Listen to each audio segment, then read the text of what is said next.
నమస్తే అండి. నా పేరు డాక్టర్ అర్జున్ రెడ్డి. నేను consultant neuro surgeon in Raghavendra hospital అండి. నడుము నొప్పి లక్షణాలు ఎలా ఉంటాయి?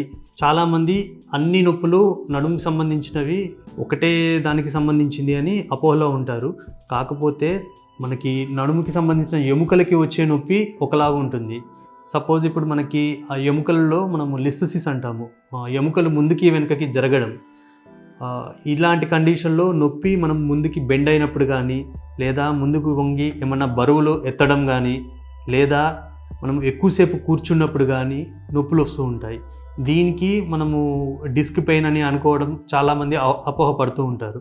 కండరాల నొప్పి, ఈ మనకి పారాస్పైనల్ మజిల్స్ అని ఉంటాయి. ఈ ఏదైతే మన వెన్నుపూస ఉంటుందో దాని ఇటుపక్కల కండరాలు ఉంటాయి. ఈ కండరాల నొప్పులు కూడా మనం ఏమనుకుంటామనంటే దీన్ని కూడా అపోహ కింద సయాటికా పెయిన్ అలా అనుకుంటాం. కానీ ప్రతి నొప్పి కూడా మనకి నర్వ్స్ కంప్రెస్ అయ్యి లేదా డిస్క్ ప్రొలాప్స్ అయ్యి వచ్చే పెయిన్ కాదు. 90 to 95% మనం మందులతో క్యూర్ చేసుకునేవే ఉంటాయి నడుము నొప్పులన్నీ.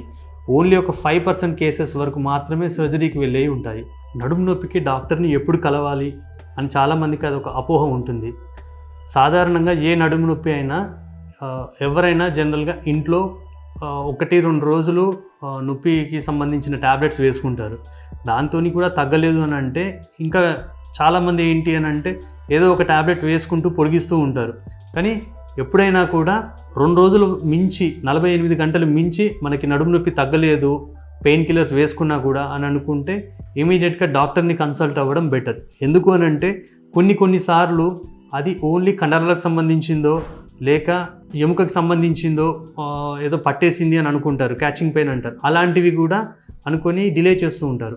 వీటి వల్ల ఏంటి అని అంటే మనకి ఏమన్నా సివియర్ ప్రాబ్లం, డిస్క్ ప్రాబ్లం కానీ లేదా లిస్థసిస్ అంటాము, ఇట్లాంటివి ఎర్లీ స్టేజెస్లో ఏమన్నా ఉంటే ప్రివెంట్ చేయడం ఇబ్బంది అవుతుంది. లేట్గా హాస్పిటల్కి అటెండ్ అయితే ఇనీషియల్గా ఎక్స్రేలో మనకి తెలిసిపోతుంది. దాంట్లో మనకి ఏం తెలియట్లేదంటే ఆ తర్వాతే ఎంఆర్ఐ చేయించుకోవడం ఇది ఉంటుంది.